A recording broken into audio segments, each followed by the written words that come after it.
2027, there's going to be an $80 million quarterback by then anyway. We're already at 55. That's another 30-ish to get there.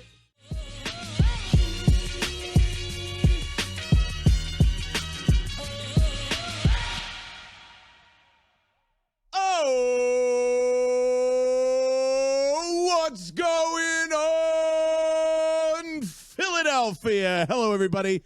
I really hope I didn't wake Cora up, but it's totally worth it because Jalen Hurts has gotten paid, and we're here to discuss it. I am pumped. Thanks, as always, to our friends over at Philly Sports Shirts, phillysportshirts.com.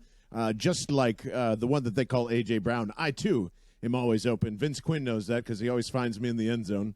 And, you know, we're going to do more of that when you party with us this summer. There's plenty to get into on that. But Vince Quinn, Howie Roseman's a genius. Jake Rosenberg's a genius. And I am not sure I understand how they did this. And we're going to have more contract details probably come out over the weekend. But, man, what are your first thoughts other than probably, hopefully, excitement, I'm guessing, at this point? Well, yeah, excitement. I mean, like, Howie Roseman contractually is, like, there was a time, I want to say this is like 2016 or something, where the process Sixers were just getting going, and they were playing the Warriors at their peak. You know what I mean? And it was like, oh, this is an entirely different sport of basketball that these two teams are playing. And that's what Howie Roseman's doing with these contracts, man. Are you kidding me? Are you kidding me with this deal? He's not paying this guy anything, and he's the highest paid player in the league. Well, hold on. He's paying.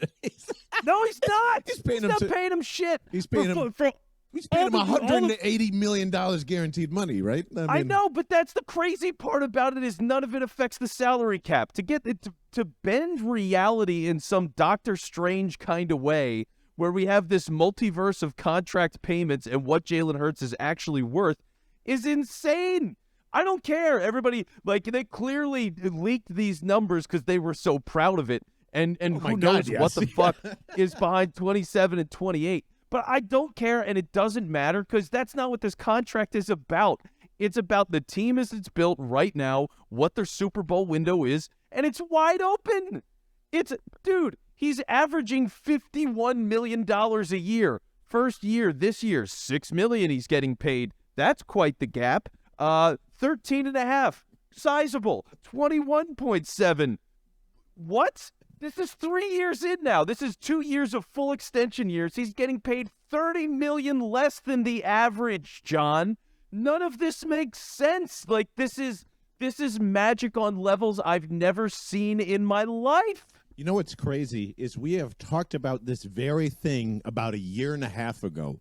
We kept saying, like, this will not make sense if the quarterback market keeps going up and up and up, and the cap is not going to be able to go fast enough to, you know, do whatever. And obviously that changed because, you know, we were talking in a pandemic sense. But, like, now Howie Roseman's – and this is what, you know, dawned my probably, you know, everyone's ears is probably tired of hearing about two QBs. But that's where this thought came from, is, like, there's no possible way to rebound – from paying quarterbacks $45-50 million when you get into the Kirk Cousins type of territory and you're just, like, stuck there. Or imagine paying Marcus Mariota long-term money just because you have to, or like the Giants paying Daniel Jones a structured shitty contract, which a bunch of Giants fans got mad at us on TikTok, and go join us there too if you haven't already. But, like, it's just masterful. And it's still a point to, like, I don't even understand how,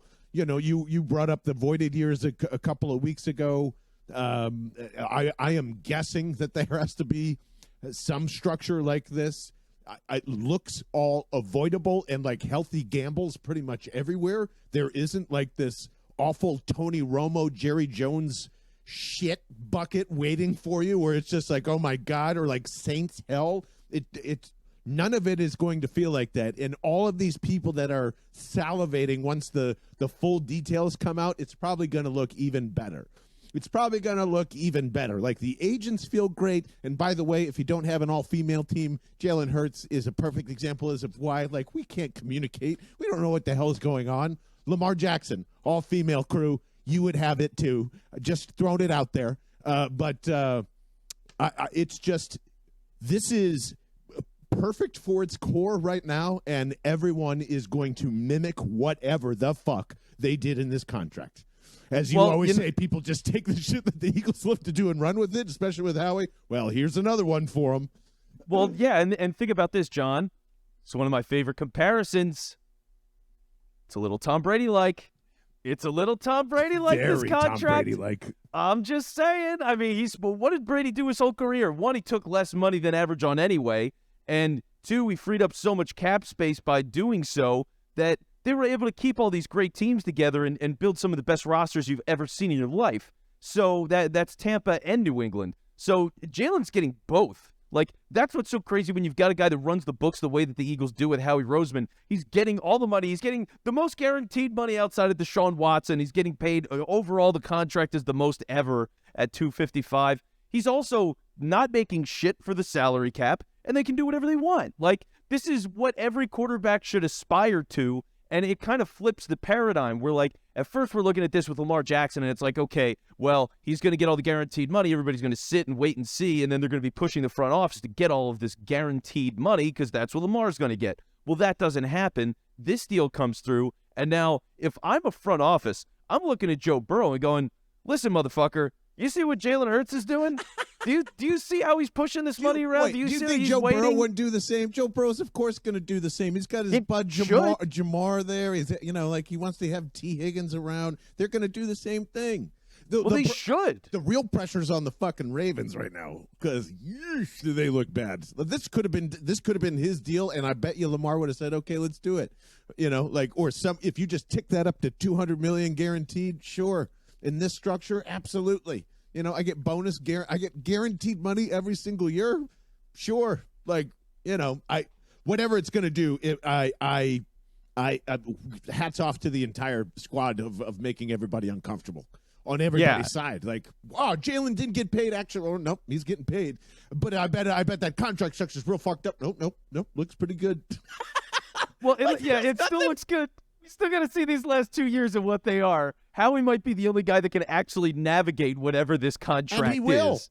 He will. Oh, yeah. No, he definitely will. But part of me wonders if they, I don't even know if this is legal, but Howie breaks the rules all the time or bends them all the time. I wonder if they Bobby Bonilla the shit out of this. And they're like, by the way, you're going to be on the salary cap until 2060. You're going to be getting paid $2 million a year on the cap, but here's the contract. Congratulations. I don't know, but here's my theory. We can touch on that. Here's my theory. Sure. Well, actually, you had said something previously, and I want to make sure because I thought it was a really good thought.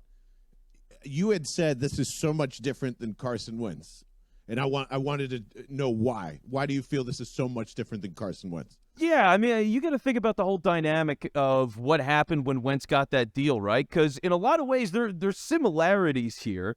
Carson Wentz, I mean, he's drafted in the first round, so it's a little different that way. But MVP season in 2017, that kind of year, he doesn't get it. The team wins the Super Bowl, although he doesn't play. In the case of Jalen Hurts, MVP kind of year, the team loses in the Super Bowl, and he does play. Wentz, you have some time in between, but they were trying to get him low and on a short couple of years, and it was a pretty standard deal, and he didn't get a no-trade clause. For Jalen Hurts, most money in the league, most guaranteed or second most guaranteed money in the history of the league. He's got the no-trade, and he's just got all the status around it. It feels like they believe in Jalen Hurts, the person, a whole lot more than they ever believed in Carson Wentz. Miles apart. And you think about what the difference is, right? It's the locker room stuff. Wentz moping around. Could you imagine Jalen Hurts moping around the way that Wentz did if he was in that same situation? He's basically been in it already. He's done that. You know what I mean? He's seen the same thing as Wentz, where Tua goes and wins the national championship. Now, he goes somewhere else so he can start, but the guy's determined. He's loved in the locker room. He's got all the support in the world. He works his ass off. He's always trying to get the most of himself, and he doesn't bitch and complain. He's a superstar in every capacity, and the deal shows you that compared to what Wentz got. My favorite thing about this is Jalen Hurts has now entered outlier stratosphere. And this is what people are going to say about this forever because it's it's a second-round pick. No one really knew. Fuck that. if you didn't know and you're still questioning this deal now, which I bet there are a lot of people are, like, do we realize what just happened? Like, from going from Carson Wentz till this moment now, isn't that fucking mind-blowing? Isn't that crazy? And this guy's going to be 25. Like, he's signing it at 24. He's going to be 25, which is much different than Carson Wentz at 27 with major injuries. And yes, Hurts gets hurt every single year. It forces him to miss some games. That will continue to happen to any football player named football player.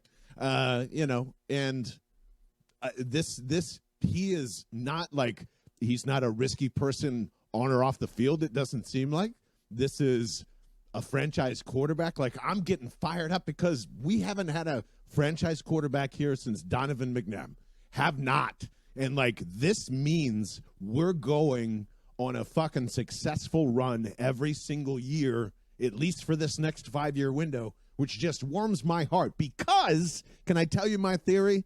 This is, sure. Speaking of Tom Brady, there's nothing to worry about with these dead years anyway. You know what I love about the no trade clause? And Taylor, feel free to back me up here, yes or no on this. This is the beauty part of PR. Okay, I hate to pull the curtain down, but like, this is gorgeous. This is the Bryce Harper. This is throwing the no trade clause in there when they know no one's fucking going anywhere anyway. Why it would be absurd for Jalen Hurts to be, all of a sudden traded in the middle of this 3 or 4 or 5 year window with his. He's not going. AJ Brown's already here. He was never going to get traded in the first place. Russell Wilson was never going to come here, and I think this all confirms that. Like, everything that was surrounded this person is just like, yeah, that's the fun part. This is the PR move. This is what, right, Taylor? This is the stat hawk. Like, this is what a smart person does. Like, hey, make sure to put in a no trade clause in there because, like, he's not going anywhere. He was never going to go anywhere in the first place. Yeah, the man's calculated, and we see it in every press conference that he does because he says nothing except what the fans want to hear, and that's the bare minimum of it. So yeah, he's very calculated. And rightfully, and that is not a criticism. I'm just saying this man is perfect. He is perfect. You could not create this person again. That's why it's just like mind-blowing to me. We're sitting here and that contract is going to keep turning and turning and turning into a 10-year deal anyway. I got what I wanted. That Gabi, whatever that stupid number. Let's all take predictions, by the way. I'm going to say it's like $80 million a piece, 2027 and in 2028. But that's there for a reason, because Vince Quinn in 2027, don't you think there's going to be an $80 million quarterback by then anyway? The cap keeps going up. We're already at 55. That's another, 30-ish to get there, 25 to get there. There will be somebody in 2027 with an $80 million AAV. That'd be absurd not to think that way. It's structured for the balloon. It's even if that goes, I think he's going to have like a $55 or $60 million cap hit by the time it gets there anyway, which will be right in line or, again, way under market for the caliber of starting quarterback you have in Philadelphia. Yeah, I think you're inhaling balloons. I mean, my God, dude, no, I have a better chance of being Mr. Universe than somebody getting paid $80 million a year in 4 years. There's no way that the market jumped high. $5 million jump from now until then every year? That's not crazy. Yes, it is. Yes, on average, yeah. I don't see that happening. It's too big of a change for me. I don't think the market wants to move that much. We'll see, because a lot of these guys, they don't get their deal in percentage of the cap. They never do. They're always getting the deal in terms of what is the highest right now. I'm going to pass what's out there right now. So I don't see it jumping that high, but like to the point of $80 million and what does that mean? Yeah, if anything, it means they're going to extend him by, 2026 or 2027, whatever they're going to do. And then it's going to be funny because it's going to go from, oh, Jalen Hurts has an $80 or $90 million cap hit to, oh, he's got a $25 million cap hit, and they pushed all this money, and it's guarantees and whatever, and it's like it's a false floor. So yeah, Almost. that's the whole thing with the contract. But let me add this as well, John. I don't know if you saw this yesterday as the news broke, but this is the funniest story ever. So as Jalen Hurts is getting $179 million guaranteed and $255 million overall, and becomes the highest paid player in NFL history, the news comes out that Russell Wilson was driving a golf cart into a bunker and flipped it. So maybe he was reading what Jalen was making and then was also shocked by the structure and just went, oh, no, I chose wrong, blah-bing. And then Vince Quinn was right, that whole time. Man. Yep. See, can you imagine the alternate universe where Russell Wilson does come here, Jalen gets traded to Seattle, Russell does God knows what. He probably sucks because mallet finger, I guess, is a thing, and he doesn't make any Still money. buying And we're that, like, huh? yeah, yes, I don't know, dude. Mallet finger is like the one thing I'm afraid of. It's like mallet finger and then death itself. Those are the two things. All right. Yeah, Jalen Hurts would be leading Seattle to a Super Bowl. I'd be throwing up in my mouth. And then he'd flip over the golf cart and then be like, oh, my God, this is all your fault. Man, oh, man. Would love to know your reactions to all of this. 215-509-5833 is how you text us. Of course, you can always jump in the Discord at bellinthebirdmen.com. Make sure you're definitely subscribing if you're watching this on YouTube and saying hello on all the podcast platforms you listen to us on there. 5 stars wherever available and all that fun stuff. I think this is, we could do 5 hours on what I'm about to say, but I just wanted to get your quick thoughts because I didn't want good news to interrupt the probably shitty conversations we're going to have over the offseason. And I love how everyone downplayed it almost immediately when the news came out. But Philadelphia 76ers owner, the current up on the Nets 2-0 76ers, is buying, unless some crazy hooligan from Duke that apparently is liquidating $7 billion in a cash offer, Joshua Harris is going to be the new owner of the Washington Commanders. How do you feel about that? Yeah, it's fitting, honestly. It doesn't it seem like a perfect fit? Like, Dan Snyder, massive villain, terrible guy, all the lawsuits, big-time issues. He's kind of like, if you saw Breaking Bad, he's like Tuco from Breaking Bad. He's just like completely out of control. He's murdering people all the time. Like, the guy's absolutely nutty. And then who is the guy that eventually replaces Tuco on Breaking Bad? Well, it's Giancarlo Esposito and everything that he's got going on. And he's like super professional, ruthless businessman. And it's kind of that same mentality, right? Like, Josh Harris doesn't give a fuck about any of the sports stuff. He doesn't care about the culture. He doesn't care about the history. He doesn't care about the fans. He's not interested in any of that stuff. He's just like, how can I make the most money and do it as efficiently as possible? And so let me go buy the Sixers, local team competitor, and I'm going to go down to Washington and buy the Commanders just because, I think it's a good investment and I'll get Magic Johnson to invest and fuck it, who cares? Like, it's just so empty, man. Like, he's got no soul in him. And this purchase just totally amplifies that. So in terms of thinking of somebody that's like hateable running the team in Washington, I like this. I feel like I didn't lose anything. Yeah, same. The hilarious thing to me is that every dumb NFL media person is saying the same thing. Well, it's better than Dan Snyder. Yeah, so is a warm glass of milk compared to a rotten cottage cheese filled glass. Yes, I would rather drink the warm milk, and that's what Joshua Harris is going to turn this into. I have never heard of one person or conglomerate owning 3 professional franchises, and I'm talking about major ones, not like, all the side sports of, no disrespect to the NLL, but yes, you can own a franchise for very cheap in there. I'm not talking about that.